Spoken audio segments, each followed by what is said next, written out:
હવે જોઈશું સમાચાર વિસ્તારથી। વલસાડ જિલ્લાના જાણીતા ડોક્ટર યઝદી ઇટાલિયાને પદ્મશ્રી એવોર્ડ મળવા જઈ રહ્યું છે। ગુજરાતના એકમાત્ર ડોક્ટર યઝદી ઇટાલિયાને સિકલ સેલ રોગ અંગેના તેમના કાર્યની કદર રૂપે પદ્મશ્રી મળવા જઈ રહ્યું છે। 75મા પ્રજાસત્તાક પર્વની પૂર્વ સંધ્યાએ ભારત સરકાર દ્વારા પદ્મ એવોર્ડની જાહેરાત કરવામાં આવી હતી, જેમાં ગુજરાતના આદિવાસી વિસ્તારમાં સિકલ સેલ એનેમિયાને લઈ નોંધપાત્ર કામગીરી કરનાર ડોક્ટર યઝદી ઇટાલિયાની પદ્મશ્રી એવોર્ડ માટે પસંદગી કરવામાં આવી છે।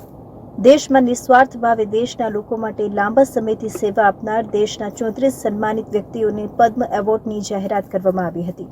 ગુજરાતમાંથી જે મહાનુભાવોની પદ્મ એવોર્ડ માટે પસંદગી કરવામાં આવી છે, તેમાંના એક વલસાડના ડોક્ટર યઝદી ઇટાલિયા છે।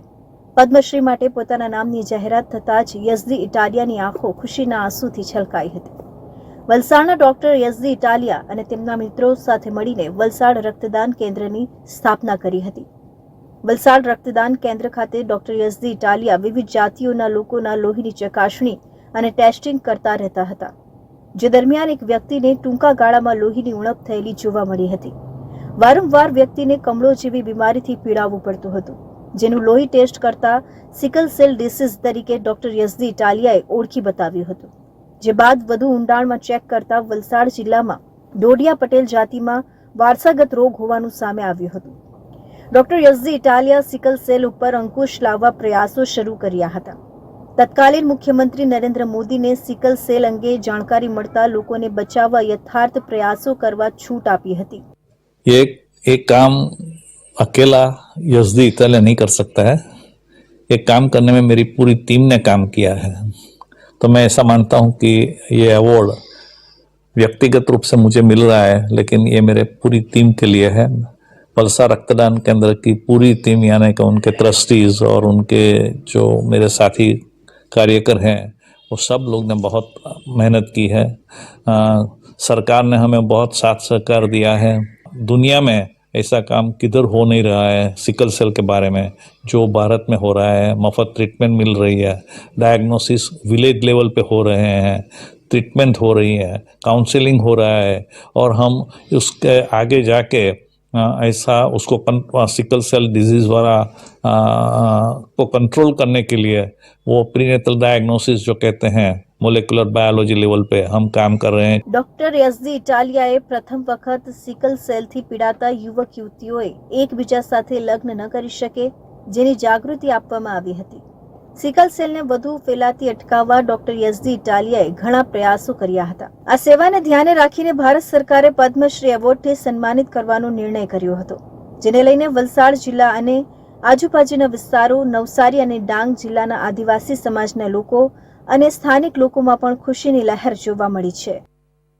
75મા પ્રજાસત્તાક પર્વની ઉજવણીના અવસરે ગૃહ રાજ્યમંત્રી હર્ષ સંઘવીની ઉપસ્થિતિમાં સુરત શહેર અને જિલ્લા પોલીસના સંયુક્ત ઉપક્રમે પીપલોદ ખાતેથી પોલીસ બેન્ડ સાથે પરેડ અને માર્ચ પાસ્ટ યોજાઈ હતી। મંત્રીશ્રી અને મહાનુભાવોએ માર્ચ પાસ્ટનું નિરીક્ષણ કર્યું હતું। ગુજરાતમાં લોકો સુધી સરકારી યોજનાની જાણકારી પહોંચે અને લોકોમાં સમજ ઊભી થાય એવા હેતુથી સૌપ્રથમવાર ટેબ્લોઝના માધ્યમથી માર્ચ પાસ્ટનું આયોજન કરવામાં આવ્યું હતું।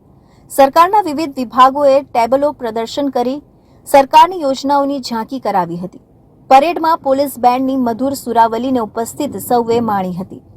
આ પ્રસંગે ગૃહ રાજ્યમંત્રીએ જણાવ્યું કે કામરેજ તાલુકાના વાવ ગામે જિલ્લા કક્ષાના પ્રજાસત્તાક પર્વની ઉજવણી થઈ હતી, જેમાં યોજાયેલા પોલીસ પરેડ અને વિવિધ વિભાગોના ટેબલોના નિદર્શનને શહેરીજનો પણ નિહાળી શકે, ટેબલોમાંથી પ્રેરણા મેળવી શકે એવા અભિગમ સાથે સૌપ્રથમવાર નવા પ્રયોગ સ્વરૂપે સંધ્યા સમયે આ માર્ચ પાસ્ટ શહેરની મધ્યમાં જાહેર રસ્તા પર યોજવામાં આવી હતી। તેને શહેરીજનોએ ઉમળકાભેર પ્રતિસાદ આપ્યો છે।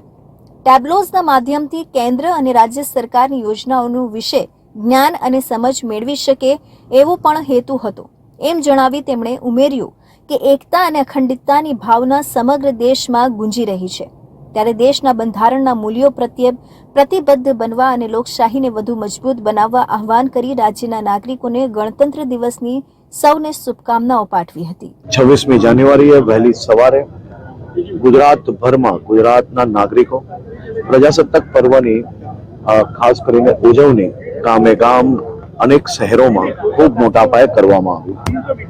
જિલ્લા વહીવટીતંત્ર દ્વારા આજે સુરત જિલ્લાના વાવ ખાતે આ કાર્યક્રમનું આયોજન કરવામાં આવ્યું હતું. આ તમામ ટેબ્લો દર 26મી જાન્યુઆરી અને 15મી ઓગસ્ટના દિવસે જે સરકારની નવી યોજનાઓ હોય છે, જન કલ્યાણકારી યોજનાઓ જે થકી લોકોને અન્ય લાભ મળતા હોય છે અને અનેક લાભો થકી તેમના જીવનમાં નાની મોટી મદદો એનાથી મળતી હોય છે. તો એ ટેબ્લાઓના માધ્યમથી જે સવારે ત્યાં ઉપયોગ કરવામાં આવ્યા હતા અને આજે ખાસ પહેલીવાર આ પ્રયોગ કરવામાં આવ્યો છે. સુરત શહેરના મધ્યે સુરત ડુમસ રોડ પર સુરત શહેર પોલીસ અને જિલ્લા પોલીસ દ્વારા આ પરેડનું આયોજન કરવામાં આવ્યું હતું. આ પ્રસંગે collector Ayush Oak, police commissioner Ajaykumar Tomar, police મહાનિરીક્ષક સુરત રેન્જ વાબાંગ ઝમીર, જિલ્લા પોલીસ અધિક્ષક હિતેશ જોઈસર, અધિક police commissioner sector 2 KN Damor, અધિક પોલીસ કમિશનર ટ્રાફિક શાખા HR ચૌધરી, સિટી પ્રાંત અધિકારી વિજય ભંડારી, પોલીસ અધિકારીઓ અને જવાનો, શહેરીજનો ઉપસ્થિત રહ્યા હતા. શહેરમાં યુથ નેશન સંસ્થા પાછલા 10 વર્ષથી ડ્રગ્સની ચુંગાલમાં ફસાયેલા યુવાનોને સુધારવાનું કાર્ય કરી રહી છે. આ સંસ્થા દ્વારા દર વર્ષે 26મી જાન્યુઆરીએ જુદી જુદી રીતે સે નો ટુ ડ્રગ્સ જાગૃતતા કાર્યક્રમ કરવામાં આવે છે. ત્યારે આ વખતે 26મી જાન્યુઆરીએ 1.5 કિલોમીટર લાંબો રોડ પર કાર્નિવાલનું આયોજન કર્યું છે, જેમાં ગૃહ રાજ્યમંત્રી પણ જોડાયા હતા. આ કાર્નિવાલમાં ડ્રગ છોડનાર 4 જેટલા યુવાનોએ પોતાના અનુભવ પણ શેર કર્યા હતા. સુરત શહેર પોલીસ નો ડ્રગ્સ ઇન સુરત અભિયાન પર સુરતની યુથ નેશન સંસ્થા છેલ્લા 10 વર્ષથી કામ કરે છે. યુથ નેશન સંસ્થા 10 વર્ષથી દર 26મી જાન્યુઆરીએ સે નો ટુ ડ્રગ્સ જાગૃતિ પર જુદા જુદા પ્રકારના કાર્યક્રમો કરતું આવ્યું છે. ત્યારે આ વર્ષે આ સંસ્થા દ્વારા ડ્રગ્સની જાગૃતતા સામે 26 જાન્યુઆરીને પ્રજાસત્તાક દિનની સાંજે અનોખા કાર્નિવાલનું આયોજન કરવામાં આવ્યું હતું. પ્રજાસત્તાક દિનની સાંજે વેસુના પ્રાઇમ શોપર્સથી તિરંગા સર્કલ મગદલ્લા વચ્ચે 1.5 કિલોમીટર લાંબા કાર્નિવાલનું આયોજન કરવામાં આવ્યું હતું. યુથ નેશન એડવાઇઝરી કમિટીના સભ્ય કૈલાશ હકીમે જણાવ્યું હતું કે અમારું એક લક્ષ્ય છે કે સુરત શહેર ડ્રગ્સ ફ્રી સિટી કહેવાય. તે માટે અમારી આ સંસ્થા છેલ્લા 10 વર્ષથી ડ્રગ્સ જાગૃતિ માટેના કાર્યક્રમો કરી રહી છે. આ કાર્નિવાલ સ્વરૂપે કાર્યક્રમ કરવામાં આવ્યો હતો, જેમાં ગૃહ રાજ્યમંત્રી હર્ષ સંઘવી જોડાયા હતા. સમગ્ર કાર્યક્રમને નિરીક્ષણ કરી તેમને પ્રોત્સાહન આપ્યું હતું. દર વર્ષે 26મી જાન્યુઆરી પ્રજાસત્તાક દિવસની ઉજવણી સાથે જ સંસ્થા દ્વારા જાગૃતિ લાવવા માટે કાર્યક્રમનું આયોજન કરવામાં આવે છે. પહેલા સતત 5 વર્ષ સુધી રોડ શો રેલીનું આયોજન કરવામાં આવ્યું હતું. ત્યારબાદના 2 વર્ષ કાર રેલીનું આયોજન કરવામાં આવ્યું હતું. હવે સતત 3જા વર્ષેથી કાર્નિવાલનું આયોજન કરવામાં આવી રહ્યું છે, જેમાં ડ્રગ્સ અંગેની જાગૃતિ માટે મસ્તી સાથે મેસેજ આપવાનો પ્રયાસ કર્યો છે. એટલે કે મોજ મસ્તી સાથે જ લોકો સે નો ટુ ડ્રગ્સનો સંદેશ લઈને લોકો સામે આવ્યા હતા. આદિજાતિ વિકાસ કચેરી અંતર્ગત હળપતિ સમાજના 558 જેટલા આવાસો મંજૂર થયા છે, જેના ભૂમિપૂજન કાર્યક્રમ તથા ઓલપાડ તાલુકાના વિવિધ વિકાસના 107 કરોડના કામોનું લોકાર્પણ તથા ખાતમુહૂર્ત વન અને પર્યાવરણ મંત્રી મુકેશભાઈ પટેલના હસ્તે ઓલપાડ તાલુકાના ભાદોલ ગામે કરવામાં આવ્યું હતું. વન પર્યાવરણ મંત્રી મુકેશ પટેલ દ્વારા ઓલપાડ તાલુકાના ભાદોલ ગામે ઉપસ્થિત રહી 107 કરોડના કામોનું ભૂમિપૂજન અને લોકાર્પણ કરી આવાસોનું ભૂમિપૂજન બાદ જણાવ્યું હતું કે ઓલપાડ વિધાનસભાના ગામોમાં આદિવાસી ભાઈ બહેનોને પ્રધાનમંત્રી આવાસ યોજના હેઠળ 558 જેટલા આવાસનું કામ 3 મહિનામાં પૂર્ણ કરી દેવાશે. દેશના વડાપ્રધાન નરેન્દ્ર મોદીનું સ્વપ્ન પણ છે કે ભારત દેશનો નાગરિક ઝૂંપડામાં ન રહે પણ પાકા આવાસમાં રહે. તે અંતર્ગત અમે પણ ઓલપાડ તાલુકામાં એક પણ નાગરિક ઝૂંપડામાં ન રહે તે અભિયાન ચલાવીને 558 જેટલા આવાસો મંજૂર કરાવ્યા છે. 107 કરોડના ખર્ચે વિવિધ વિકાસના કામો જેવા કે 2 ગામને જોડતા રસ્તા તેમજ કેનાલને જોડતા રસ્તા સહિતના કામોનું ભૂમિપૂજન અને લોકાર્પણ કરી આ સાથે તેમને ઓલપાડ તાલુકાના વિવિધ વિકાસના કામોની માહિતી આપી હતી. 500 વર્ષ પછી ભગવાન શ્રી રામલલ્લા એમની જન્મભૂમિમાં બિરાજતા હોય અને આજે 195 ઓલપાડ વિધાનસભાની અંદર મારા આદિવાસી ભાઈ બહેનોને પ્રધાનમંત્રી આવાસ યોજના હેઠળ 558 આવાસનું આજે અમે ભૂમિપૂજન કર્યું છે.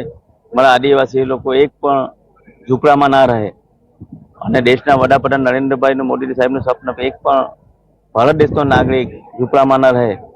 એ જ રીતે 155 ઓલપાડ વિધાનસભાની અંદર એક પણ નાગરિક ઝૂંપડામાં ન રહે એના માટેની અભિયાન ચાલીને અમે 558 જેટલા આવાસો મંજૂર કરીને ખાતમુહૂર્ત અમે કર્યા છે અને 3 મહિનાની અંદર આવાસ પણ તૈયાર થઈ જશે.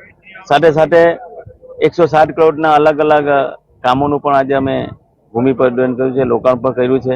આ પ્રસંગે ઓલપાડ તાલુકા પંચાયત પ્રમુખ નીતાબેન પટેલ, ઉપપ્રમુખ કિરણ પટેલ સહિત ભાદોલ ગામના સરપંચ પ્રજ્ઞેશ પટેલ સહિત વિવિધ ગામના સરપંચો, લાભાર્થીઓ અને ગ્રામજનો સહિત વિવિધ કચેરીના અધિકારીઓ ઉપસ્થિત રહ્યા હતા.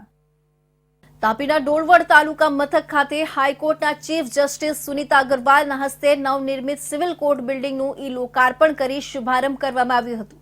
પક્ષકારોને કેન્દ્ર સ્થાને રાખી અંદાજિત 6 કરોડ 50 લાખના ખર્ચે તૈયાર થયેલા અદ્યતન બિલ્ડિંગને વર્ચ્યુઅલ માધ્યમથી ખુલ્લી મૂકતા હાઈકોર્ટના ચીફ જસ્ટિસ અગ્રવાલ દ્વારા તાપીની જનતાને નવું કોર્ટ બિલ્ડિંગ અર્પણ કરવામાં આવ્યું. તાપી જિલ્લાના વિવિધ કેસોના પક્ષકારોને કેન્દ્ર સ્થાને રાખી અંદાજિત 6 કરોડ 50 લાખના ખર્ચે તૈયાર થયેલ અદ્યતન બિલ્ડિંગને વર્ચ્યુઅલ માધ્યમથી ખુલ્લી મૂકતા હાઈકોર્ટના ચીફ જસ્ટિસ સુનીતા અગ્રવાલ દ્વારા તાપીની જનતાને નવું કોર્ટ બિલ્ડિંગ અર્પણ કરવામાં આવ્યું.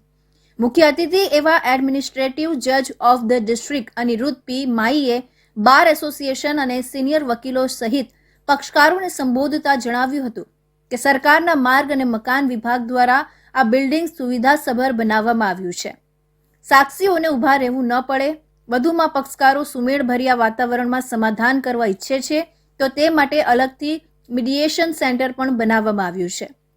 પક્ષકારો તથા વકીલો બંને પોતાની જીત થઈ હોય તેવા અનુભવ સાથે હાથ મિલાવીને હસતા મોડે પોતપોતાના ઘરે જાય તેવી અપેક્ષા છે. અંતરિયાળ વિસ્તારમાં આધુનિક ભવનથી લોકોને ફાયદો થશે, કેસનો ઝડપી નિકાલ થશે અને લોકોને ઝડપી ન્યાય મળી રહેશે. આજે મને આનંદ થાય છે કે અહીંયા હું ડોલવણની નવી કોર્ટના જે ગઈકાલે ઇનોગ્રેટ થઈ છે એના ફંક્શનમાં અહીંયા હાજર છું. આજે આ કોર્ટમાં મેં હમણાં એક વિઝિટ કરી છે તો આ કોર્ટ લેટેસ્ટ ઇન્ફ્રાસ્ટ્રક્ચરથી બધું અહીંયા અવેલેબલ થયું છે કોર્ટમાં. ડોલવણ માટે આ એક બહુ સ્પીડી જસ્ટિસ કે ડોલવણના જે લિટિગન્ટ્સ છે કે પબ્લિક છે એમના માટે એક બહુ મોટી ફેસિલિટી છે અહીંયા.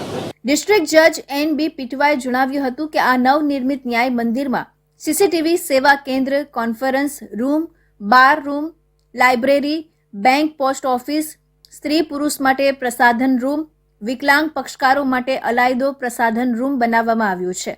આ કોર્ટ બિલ્ડિંગનો શુભારંભ પ્રસંગે હાઈકોર્ટના એડમિનિસ્ટ્રેટિવ જજ ઓફ ધ ડિસ્ટ્રિક્ટ અનિરુદ્ધ પી માઈના અધ્યક્ષ સ્થાને પ્રિન્સિપલ એન્ડ ડિસ્ટ્રિક્ટ સેશન્સ જજ એન.બી. પીઠવા, ધારાસભ્ય મોહનભાઈ કોંકડી, ઇન્ચાર્જ કલેક્ટર અને જિલ્લા વિકાસ અધિકારી વી.એન. શાહ, જિલ્લા પોલીસ વડા રાહુલ પટેલ સહિત બાર એસોસિએશન સહિત મહાનુભાવો ઉપસ્થિત રહ્યા હતા. દુષ્કર્મ કેસની સજા ભોગવી રહેલા નારાયણ સાંઈએ પોતાના પિતા આશારામની તબિયત ખરાબ હોવાથી તેમને જોધપુરની એમ્સ હોસ્પિટલમાં દાખલ કરેલા હોવાથી 20 દિવસના હંગામી જામીન હાઈકોર્ટ સમક્ષ માંગ્યા છે. આ જામીન અરજી પર 29 જાન્યુઆરીના રોજ જજ એ.એસ. સુપેહિયા અને વિમલ વ્યાસની કોર્ટમાં રજૂ થશે. આસારામના પુત્ર નારાયણ સાંઈ સામે સુરતની એક મહિલાએ વર્ષ 2013માં જહાંગીરપુરા પોલીસ મથકે દુષ્કર્મની ફરિયાદ નોંધાવી હતી. નારાયણ સાંઈ સામે સુરતની સેશન્સ કોર્ટમાં વર્ષ 2014માં કેસ દાખલ થયો હતો, જેનો વર્ષ 2019માં ચુકાદો આવ્યો હતો. એમાં કોર્ટે નારાયણ સાંઈને આજીવન કારાવાસની સજા ફટકારી હતી, જેને નારાયણ સાંઈએ હાઈકોર્ટમાં પડકારી અને કેસ પેન્ડિંગ છે. ત્યારે નારાયણ સાંઈએ પોતાના પિતા આશારામની તબિયત ખરાબ હોવાથી અને તેમને જોધપુરની એમ્સ હોસ્પિટલમાં દાખલ કરેલા હોવાથી 20 દિવસના હંગામી જામીન હાઈકોર્ટ સમક્ષ માંગ્યા છે. આ જામીન અરજી પણ 29 જાન્યુઆરીના રોજ જજ એ.એસ. સુપેહિયા અને વિમલ વ્યાસની કોર્ટમાં રજૂ થશે. પોલીસે આરોપી નારાયણ સાંઈ સામે આઈપીસીની કલમ 376(2)(c), 377, 354, 357, 342, 323, 504, 506(2), 120(b), 212, 153 અને 114 મુજબ ગુનો નોંધ્યો હતો. નારાયણ સાંઈએ પોતાની જામીન અરજીમાં જણાવ્યું છે કે તેમના પિતાની ઉંમર 85 વર્ષની છે, જ્યારે માતાની ઉંમર 80 વર્ષની છે. તે પોતે માતા પિતાનું એકમાત્ર સંતાન છે. ત્યારે તેના પિતાની તબિયત નાદુરસ્ત હોવાથી આશારામને જોધપુર એમ્સ ખાતે દાખલ કરવામાં આવ્યા છે. તેમની તબિયત બગડતી જાય છે. તેમને હૃદયને લગતી તકલીફ હોવાથી બાયપાસ સર્જરી અથવા એન્જિયોગ્રાફી કરવી પડે એવી શક્યતા છે. ડોક્ટરે પણ આશારામની ઉંમર વધુ હોવાથી સર્જરીમાં વધુ જોખમ હોવાનું જણાવ્યું છે. પિતાની સર્જરી માટે અને અન્ય સ્વાસ્થ્ય સંબંધી સમસ્યાઓ માટે અન્ય ડોક્ટરનો પણ સંપર્ક કરવાનો છે. આશારામને પણ મેડિકલ સારવાર માટે જામીન આપેલા છે. આ સાથે નારાયણ સાંઈએ જામીન અરજી સાથે એમ્સના ડોક્યુમેન્ટ પણ જોડ્યા હતા. નારાયણ સાંઈએ જણાવ્યું હતું કે તે ડિસેમ્બર 2013થી જેલમાં છે. આ દરમિયાન ફક્ત તેને 4 અઠવાડિયા જેટલો જ સમય હંગામી જામીન માટે મળ્યા છે. અગાઉ કોર્ટ ફરલો પણ નકારી ચૂકી છે, જેથી કરીને તેને પિતાની સારવાર માટે 20 દિવસના હંગામી જામીન આપવામાં આવે એવી દાદ માંગી છે. સુરત સિવિલ હોસ્પિટલના ઓર્થોપેડિક વિભાગના તબીબો સહિતની ટીમે વાપીની 21 વર્ષીય યુવતીના મલ્ટી લિગામેન્ટની 2 મહિનામાં 2 સર્જરી કરીને યુવતીના પગને ફરી જીવંત કર્યા હતા. 2 ઓપરેશન બાદ અને 4 મહિનાનો આરામ કર્યા બાદ યુવતી ચાલતી થઈ હતી. ખાનગી હોસ્પિટલમાં ભાગ્યે થતી એવી સર્જરી સિવિલ હોસ્પિટલના તબીબોએ પ્રથમ વખત કરતા સફળતા મળી હતી. નવી સિવિલ હોસ્પિટલ ખાતેના ઓર્થોપેડિક વિભાગના તબીબોએ એક જટિલ સર્જરી કરીને ચાલી ન શકતી યુવતીને હરતી ફરતી કરી દીધી હતી. વાપીની 21 વર્ષીય પ્રાચી કોમ્પ્યુટર એન્જિનિયરિંગની વિદ્યાર્થીની છે. 2 મહિના અગાઉ વાપીના ભિલાડ સરીગામ ખાતે કોલેજ જવા માટે પ્રાચી મિત્રો સાથે ઊભા રહીને બસની રાહ જોઈ રહી હતી. તે સમયે પૂરપાટ ઝડપે આવી રહેલ એક ટ્રકે બસને ઓવરટેક કરવા જતા પ્રાચીને અડફેટે લેતા પ્રાચીને હાથ અને પગમાં ગંભીર ઇજાઓ થઈ હતી. પ્રાચીને મલ્ટી લિગામેન્ટ ફ્રેક્ચર થયું હતું, જેની સર્જરી ખૂબ જ જટિલ અને ખૂબ જ ખર્ચાળ હોય છે અને ખાનગી હોસ્પિટલમાં પણ ઘણીવાર તે શક્ય થતી નથી.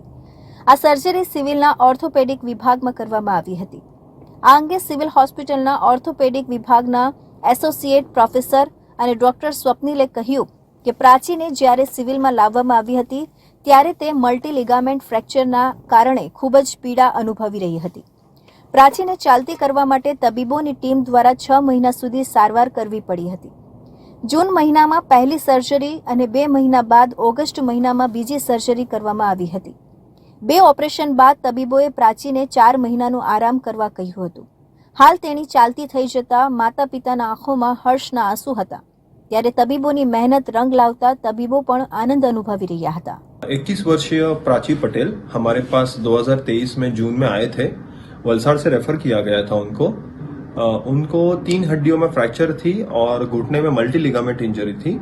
मल्टी लिगामेंट यानी कि घुटने में मुख्यतः 4 लिगामेंट होती है, उनमें से 3 लिगामेंट उनकी टूटी थी. पेशेंट आए तभी गंभीर अवस्था में थे. हमारे यहाँ पे उनका उपचार किया गया. पहले सर्जरी में हमने तीनों हड्डियों में फ्रैक्चर का ट्रीटमेंट किया और जो मल्टी लिगामेंट में 3 में से 2 लिगामेंट हमने नई बनाई थी. उसके बाद जो तीसरी लिगामेंट बाकी थी वो 1.5 महीने के बाद दूसरा ऑपरेशन करके वो भी बनाई गई और हमें काफ़ी खुशी हुई कि प्राचीन ने उसके बाद फिजियोथेरेपी और रिहेबिलिटेशन बहुत अच्छी की है और आज हमारे ओपीडी में वो चलते हुए आए हैं.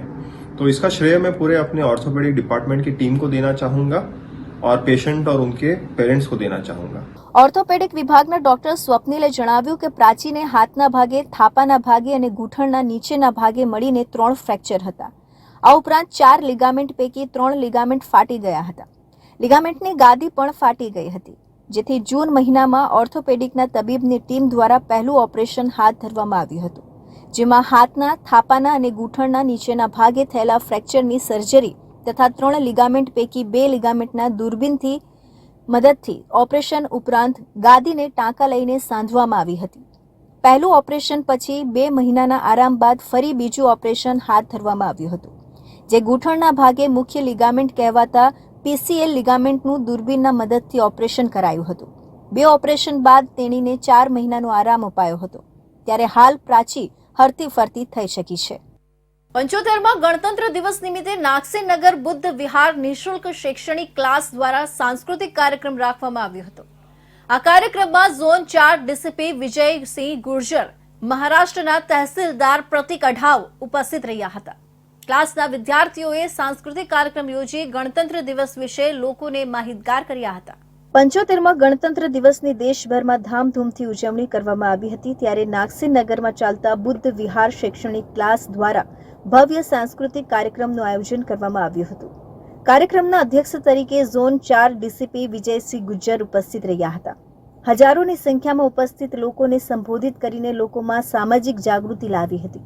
સાથે કાર્યક્રમમાં ઉપસ્થિત વિદ્યાર્થીઓને શૈક્ષણિક માહિતી આપી તેઓનો પ્રોત્સાહન વધાર્યો હતો.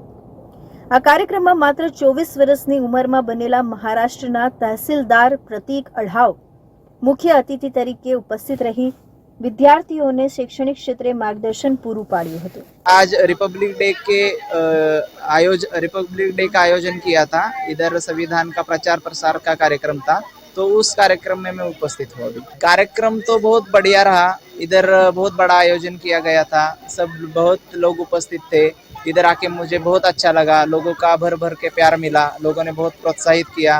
आजकल के युवाओं ने मेहनत की तैयारी रखनी चाहिए, अपने दम पे, अपनी मेहनत के दम पे आगे बढ़ने की कोशिश करनी चाहिए। जो समाज के लिए विघातक कृत्य है उससे दूर रहना चाहिए। जी, અહીંયા નાગસેનનગર પાંડેસરા ખાતે અહીંયા ગણતંત્ર દિવસ નિમિત્તે પ્રોગ્રામ રાખવામાં આવ્યો હતો, જેને લક્ષીને નાગસેનનગર બુદ્ધ વિહાર નિઃશુલ્ક જે સ્ટુડન્ટ છે, બુદ્ધ વિહારના જે વિદ્યાર્થીઓ છે, એ ગણતંત્ર દિવસ નિમિત્તે સંવિધાનનો પ્રચાર પ્રસાર કરવામાં આવ્યો છે। આ કાર્યક્રમની અંદર સાંસ્કૃતિક પ્રોગ્રામમાં અંદર નૃત્ય હતું, ડાન્સ હતું અને થોડુંક ભાષણ હતું અને જે ડાન્સ હોય કલાકૃતિ એ હતી। સંવિધાન વિશે એમ હતું કે સંવિધાનના દિવસે આપણે સંવિધાનનો પ્રચાર પ્રસાર કરવામાં આવ્યો।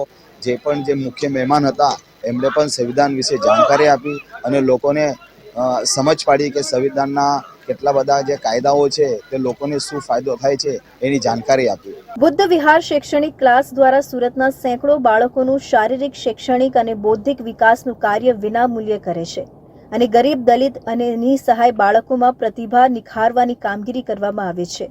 ત્યારે આ બાળકોને આ પ્રકારના કાર્યક્રમ દ્વારા વધુને વધુ પ્રતિભાવાન બનાવવાની નિસ્વાર્થ સેવા કાર્ય કરીને બિરદાવવા લાયક ઉમદા ઉદાહરણ પૂરું પાડવામાં આવ્યું છે।